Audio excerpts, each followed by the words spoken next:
अकोल्याच्या तेल्हारा तालुक्यामधल्या तळेगाव बाजार परिसरामध्ये पाऊस, शेतामध्ये मोठ्या प्रमाणावर पावसाचं पाणी साचलं, त्यामुळे पेरणीची कामं कोळंबण्याची शक्यता.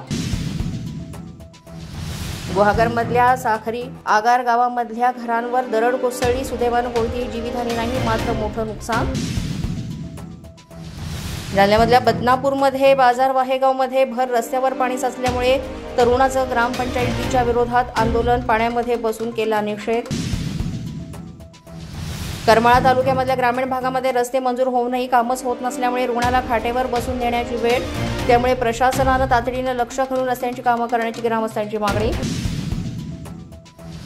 विक्रोळीच्या सूर्यानगरमधल्या डोंगराळ भागामध्ये शिवसेनेकडून धोकादायक ठिकाणी संरक्षण जाळी बसवण्याचं काम, दरड कोसळून होणारी जीवितहानी टाळण्यासाठी घेण्यात येते खबरदारी. द्वारका वॉटर पार्कमध्ये सुरक्षा रक्षक आणि बाउन्सरवरून पर्यटकाला मारहाण करण्याचा आरोप, तब्बल 1.5 तास एका रूममध्ये कोंडून ठेवल्याचा आरोप, पीडित परिवाराकडून पोलिसांमध्ये दाखल केली तक्रार. विदर्भ वगळता राज्यामधल्या इतर भागांमध्ये शाळा सुरू होत आहेत. अनेक ठिकाणी विद्यार्थ्यांचं शैक्षणिक वर्षाच्या पहिल्याच दिवशी जंगी स्वागत. नाशिक जिल्ह्यामध्ये पहिल्या दिवशी विद्यार्थ्यांचे जंगी स्वागत, प्रभात फेरी काढून शाळेचा पहिला दिवस साजरा.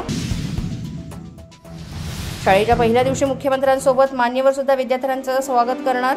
मुख्यमंत्री फडणवीस हे पालघरमधल्या दुर्वेसमध्ये जिल्हा परिषद शाळेमध्ये विद्यार्थ्यांचं स्वागत करणार. अशाच नवनवीन आणि ताज्या घडामोडी पाहण्यासाठी पोलीस माझा न्यूजच्या चॅनलला सबस्क्राईब करा. आमचं फेसबुक, ट्विटर आणि इंस्टाग्राम पेज आहे ते सुद्धा फॉलो करा.